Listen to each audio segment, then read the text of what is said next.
because you constantly see people commenting Bellator's the B leagues. It's not. Trust me. You can go to ATT any day of the week. I'm sure Rich and Dan will let you in to watch some of the sparring. There's plenty of Bellator guys that are beating up on UFC guys, even guys in the UFC top 10, you know? People look at the promotion because of the marketing standpoint. Yeah, UFC is a marketing machine right now, but they don't have the best fighters in the world. They have some of the best fighters, but they don't have all of them.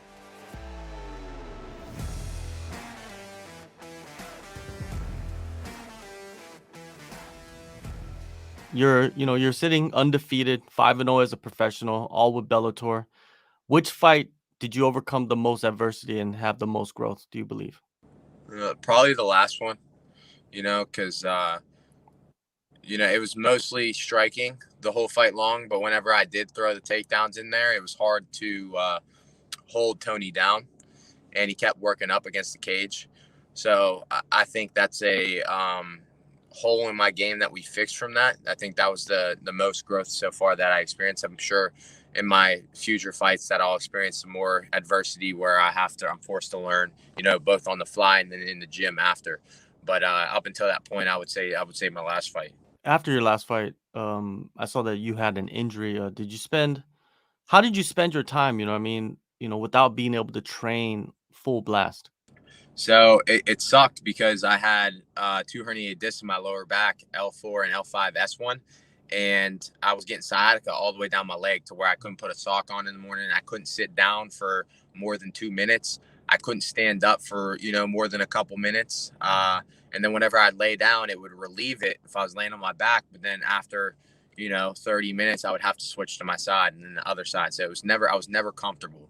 I couldn't train. I couldn't do anything, and I was going through physical therapy. I was trying to rest. I was trying to do everything right to get back as soon as possible. But through 3.5 months of physical therapy and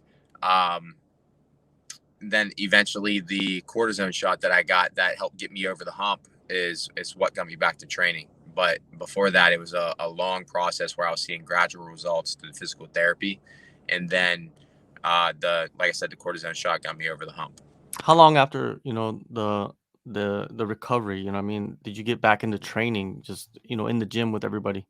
I want to say after probably the very end of August, very beginning of September is when I was able to start training, full time again. And I eased back into it little by little because I was still having some symptoms for the next few weeks after the shot. And it took me about a month until I didn't feel anything anymore. But then I still had to be careful, a lot of maintenance, a lot of inversion therapy, decompression therapy at the chiropractor, ice, heat, just constant stretching, everything just to try and take care of it. So it was, and to get back in the fight shape, it took a while as well.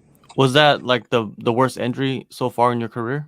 Well, I've had knee surgeries and stuff like that, but as for like completely like demobilizing you and everything, I would say yeah, just because of the amount of time it put me out, and I couldn't do anything. It wasn't like with a knee injury, I'd go to the gym, lift, maybe ride the bike if it's not putting any pressure on my knee. But with your lower back, whenever you're riding a bike, it loads up pressure on your lower back because you're sitting down while you're doing it.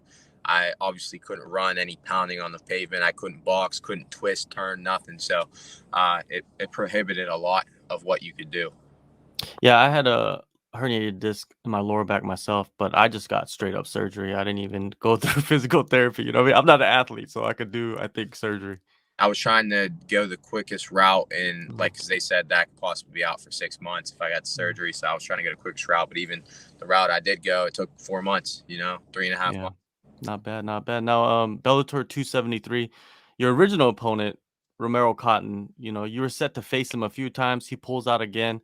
He's ranked number 9. It was a good opportunity for you to crack the top 10. Thoughts on Cotton and this fight just never lining up? Yeah, so as I said in prior interviews, I was supposed to fight him twice. I was supposed to fight him September of 2020, and then he asked to move the fight back. So, like I said, there was strike one, and then we were supposed to fight October 29th. And then like 3 weeks before, he pulled out, said he hurt his lower back, so I ended up fighting Ty Gorder. And then after my last fight, I called him out, in the interviews, and I called him out on social media several times, Twitter, Instagram, everything, on my story, through posts, tagging him, tagging him in a picture, putting him in the comments, everything. He's looking at all this stuff. You can see him viewing my story, his name showing up, and he's not responding. He's just avoiding. And eventually, I don't know what happened, but he eventually ended up taking the fight, and 2.5 weeks before, he ended up pulling out again, So as I told people, I was kind of through with fighting him after the second time that we were supposed to fight, and it didn't happen. But whenever they came out with the rankings, I was a little frustrated that he's ranked above me, so that's why I wanted to fight him. And then they bumped me into the rankings at 10. I was still behind him because he's ranked 9. Then they bumped me out, and then they put me back in, and I was ranked behind him again. It was just, he was always ahead of me no matter what. So I just wanted to fight him just to prove everybody wrong. But now as I told people before as well, it's just a lot of wasted time preparing for a specific person, where 2 weeks before a fight, if he pulls out and they can't find a replacement opponent, I did that whole entire fight camp for nothing to not even get a fight. You know what I mean? Luckily, Bellator, being as big of a promotion as they are and having the resources that they do, they were able to find me a replacement opponent, and I'm grateful for that. But looking forward, it's going to be very, very limited, and very, very hard to do that in the future multiple times over and over. Sooner or later, they're going to have to eventually push a fight back. So if I can avoid that in the future, I will. And the first step to avoiding that is avoiding pull-out queens like Romero Cotton. Duane Johnson, man, he steps in on short notice. Sanford MMA guy, 1-0 in the promotion. What else can you tell us about him? He's athletic. He has some good striking. He does a lot of things well. But also, he hasn't had the same level of competition as me. If you look at his record on Tapology, he fought. His strength of schedule wasn't very strong. I'll put it like that. And whereas, like, you see my last 2 fights, I fought Tiger Warder, who's 5-1 or 6-1, and then after that, I fought Tony Johnson, who was 9-2 and 10-1 as a professional boxer. I'm not taking give me fights. I'm taking actual fights. He was taking give me fights, and on top of that, one thing I noticed, even though he does have good strike and he's athletic, he doesn't string his combinations together too much. You know what I mean? So he's predictable at times. There's some times where he does string them together. He throws a 1-2-3, a 1-2, which really isn't a combination. And then sometimes he'll throw a kick and then he'll throw a backhand right after that. So those are really the only things that he does. Besides that, he throws a push kick up the middle, easily caught. He throws a naked head kick, a naked body kick, easily caught, easily blocked, easily countered. I think he's definitely a good opponent. He's obviously been training if he's taken the fight on short notice, so I'm sure he's going to be prepared. He has a great gym behind him as well, but that can only get you so far, I think on the 29th, I get either an easy finish, or it's going to be a long, gruesome night for him if it goes the whole fight. The storyline will be him taking the fight on short notice, but really you're taking the fight on short notice yourself. Well, we both are, but yeah. Realistically, it looks like, he could play the card. He could set up all the excuses. This guy's 5-0. This guy was ranked. I took the fight on 2.5 weeks notice. He's gonna paint this picture, set up all the excuses beforehand, so when he loses, he has those to fall back on. But realistically, he's not gonna take a fight. Who in their right mind would take a fight with a high-level opponent on 2.5 weeks notice had they not been training? That's dangerous, for one, and two, it's just stupid. You're asking for a loss for somebody with in a fight game, something where there's so much pride involved, so much ego involved. You're not going to take the fight unless you're actually absolutely prepared, unless you're trying to just get it for a paycheck, which he doesn't strike me as the person that's trying to take it as a paycheck. So I'm expecting him to come prepared to fight on January 29th, and just pretty much any game plan that he has set in place, just to completely dismantle it. Yeah, Romero, he was a right-handed wrestler. Johnson, he's a lefty striker, completely different styles. Completely so opposite. It's switched up. So it's like, even just that in itself is a great challenge. Don't you agree? Yeah. So I'm sure this is another thing where he has the advantage, even though it's on 2.5 weeks notice, you can pay whatever, but I'm sure he's getting plenty of orthodox guys to spar with every single day. I'm sure he's fought plenty of orthodox guys in his fights. Southpaws are pretty rare, especially at the heavier weights. But I fought southpaws as an amateur. I fought them as a pro. I've trained with them. I got plenty at the gym as well. I don't spar with the southpaws often because I'm expecting to fight an orthodox.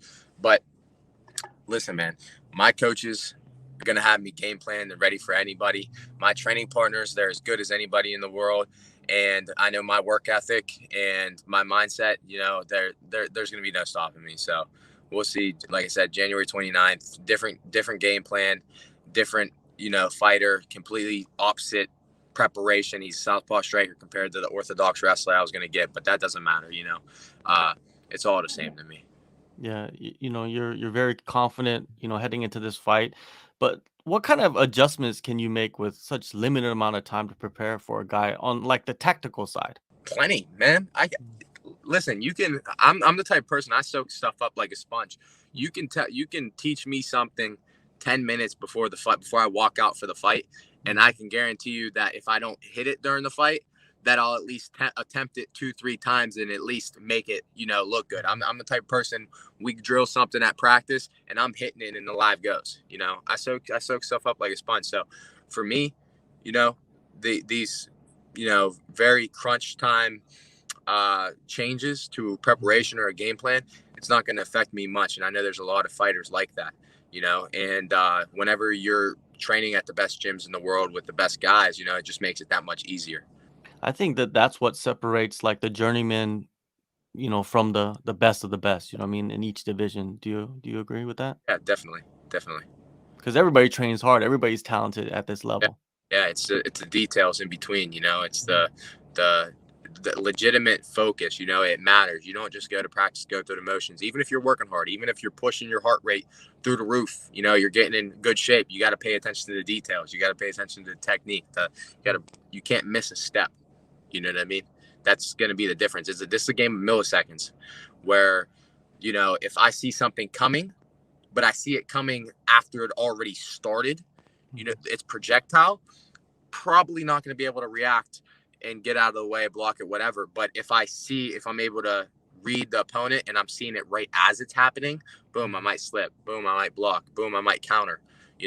Those are the differences. A game of milliseconds. So whenever it comes to training, you got to do everything, the fine details right.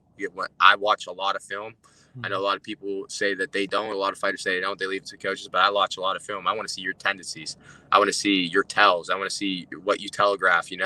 What combinations you clearly throw all the time. So I'm like, whenever I see you throw the 1-2, I'm like, all right, is he going to the body here? What's he do? Does he lean a little bit before he goes to the body? Or if he doesn't lean at all, is he coming up to the top? Is he coming with a high kick right behind it? Whatever. There's usually small movements, whether it be in their hips, shoulders, the way they change levels, whatever, that kind of tells you what they're going to do next. So if I can get those advantages in the split seconds, the milliseconds in the fight, I'll take it.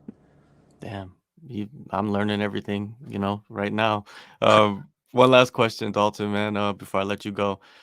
What do fans of MMA obsess over too much that fighters really don't care about? The difference between UFC and Bellator. That's I want to say that's the biggest one, because you constantly see people commenting Bellator's the B leagues. It's not. Trust me. You can go to ATT any day of the week. I'm sure Rich and Dan will let you in to watch some of the sparring. There's plenty of Bellator guys that are beating up on UFC guys, even guys in the UFC top 10, People look at the promotion because of the marketing standpoint. Yeah, UFC is a marketing machine right now. But they don't have the best fighters in the world. They have some of the best fighters, but they don't have all of them. You know what I mean? So I think that's the biggest problem, and you can tell people till they're blue in the face, but they're not going to believe it. You know what I mean? Because a big part of that is going to be marketing. And the UFC is also, because they started out early, because they had a bigger following earlier, they're also always going to be able to try and paint that picture until somebody really catches their heels, you know what I mean? Or until there's a cross promotion or something like that, you know what I mean? But yeah, I think that's the biggest one. Well, January 29th, man, Bellator 273 Phoenix. Dalton, appreciate the time, man, and good luck on the fight. Sir, thank you. Thank you for your time.